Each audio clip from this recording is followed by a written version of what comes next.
Those would all go really well with this bad apple. Exactly. And what we have for you today is we have some pork chop burgers.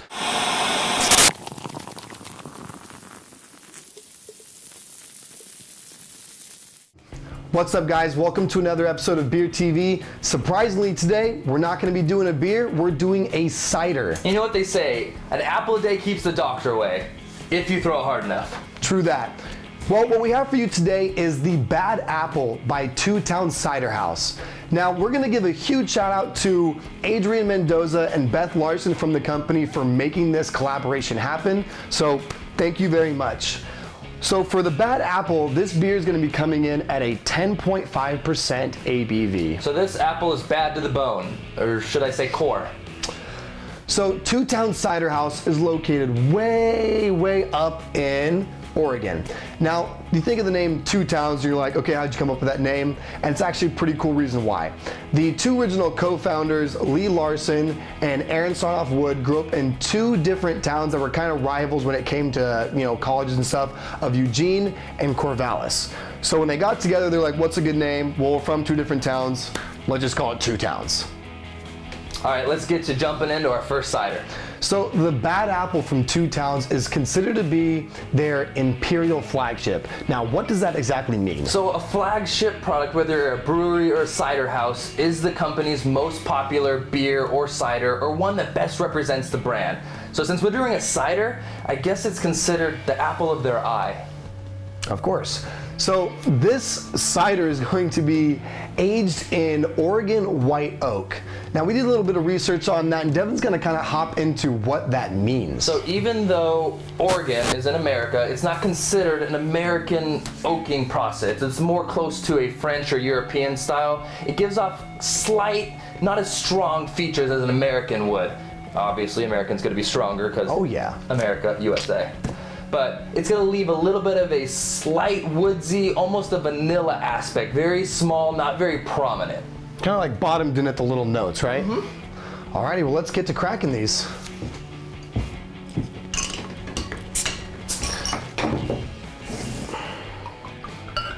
I am very excited to hop into this. Not just because it's 10.5% ABV, but just because it looks and smells so great.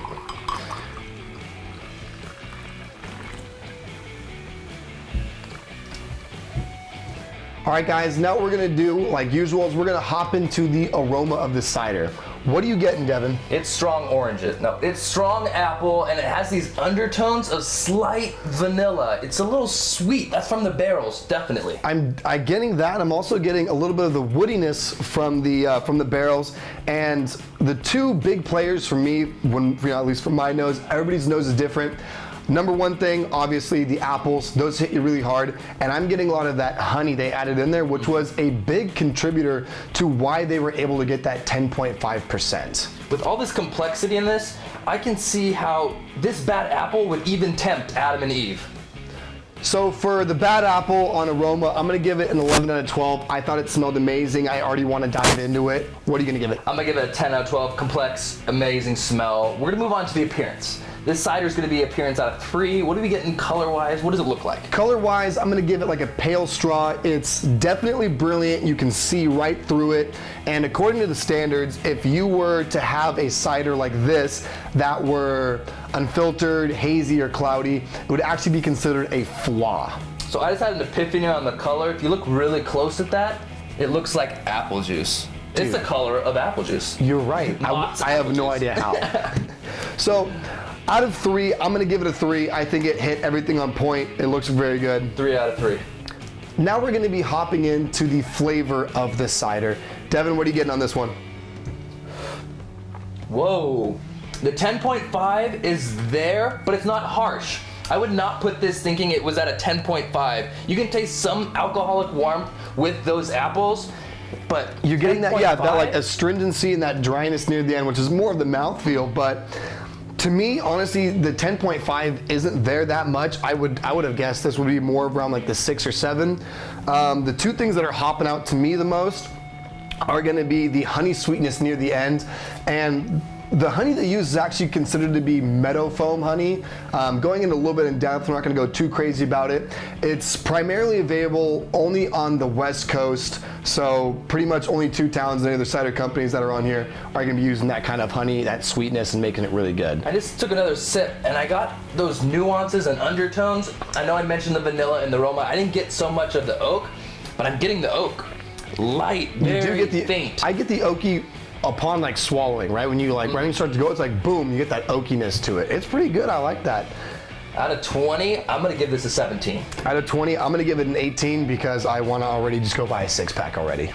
Moving on to the mouthfeel of this cider, it's gonna be out of 5. We talked about the 10.5 warmth in the ABV. We get anything different? No, you're 100% right on that. The astringency and that warmth hit you rather quickly within a couple seconds. The carbonation, at least for me, is more on the light to medium side. It's a very crisp cider. It's a very crisp cider. Perfect for like a warm summer day. Honestly, I think it's great. What are you getting for the mouthfeel? I love the finish. You take a lot of these ciders and these lighter style beers or ciders, and you take a sip and it's gone. You tasted the sweetness, whether it was supposed to be pear, apple, whatever flavor, and it's gone after 1 second. This one really lingers, and it has that finish, and it's that. I can still taste it. It's like the honey sweetness with a little bit of drying out. It's delicious. I love the mouthfeel of this. 5 out of 5. 5 out of 5 as well. I'm probably gonna finish this rather quickly once this episode's done. All right, guys, now we're gonna be moving on to the overall impression of the cider. Talk to me.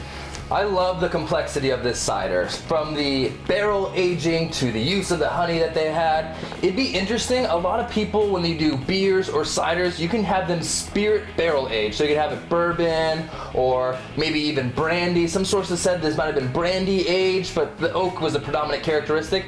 This would be interesting if it had a gin barrel aged characteristic.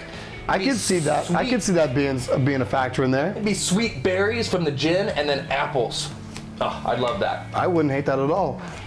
Personally, I didn't think anything was wrong with the cider. I'm not a big fan of things being oak flavored, but I can appreciate that there's a huge market for that out there. It's not gonna get knocked down a point at all for that for me. I am gonna give it a 9 out of 10, which is gonna leave me with a total score of a 46 out of 50. What are you gonna rate it out of 10? I'm gonna give it an 8 out of 10, which puts my final score at a 43 out of 50. Phenomenal scores both ways. Honestly, yeah, the cider, the Bad Apple did a killer job. We both loved it, and the next thing we're gonna be moving on to is our pairings.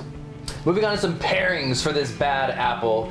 Pretty much it's gonna go with anything that goes with what you'd add apple to, something with an emphasis of apple. So you can do muffins, you can do a caramel streusel cake, you can do even a simple fruit salad. Those would all go really well with this Bad Apple. Exactly, and what we have for you today is we have some pork chop burgers. So we went out and we grilled these up. Inside of them, you're gonna have arugula for the lettuce, which is gonna kinda cut it with the bitterness. The pork is gonna go very well with the apples. You have the blue cheese gorgonzola crumbles, and then a nice sweet Hawaiian sweet roll on top that's gonna kind of complement that honey. What are you getting, Devin? I'm getting a lot of the arugula. Arugula is a very bitter green, and because this is a sweet cider that has to do with that honey that was added to it, it's a nice contrast between the bitter arugula and the sweet honey. You also have the sweetness of the Hawaiian rolls. That just further emphasizes how sweet the honey aspect is in this cider. Whoa. It is delicious. Number one thing I'm getting, I didn't get too much of the arugula with the bitterness like you were saying, the whole contrast section. What I was getting was mainly how the Hawaiian sweet roll teamed up with the honey, the meadowfoam honey in there to kind of explode the sweetness. I felt the sweetness was actually more of a dominant aspect than the apples in there. And the pork being, pork chops being such a good comparison and something that just goes really well with apples.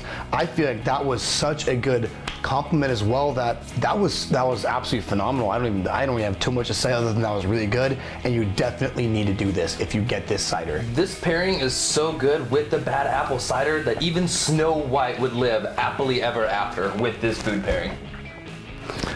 Very nice. So As we wrap it up, guys, we do have 2 more videos coming out from Two Town Ciderhouse. We're gonna be going over their Bright Cider and their Maid Marian, so stay tuned for that and be ready to watch them. Cheers. Cheers. To the aroma of the beer. Cut. Cider. We're gonna be hopping into the appearance of the beer. Cut. We're gonna be hopping into the flavor of the beer. I really liked about the beer.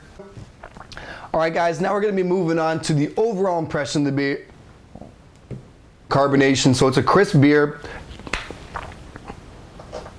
Nice.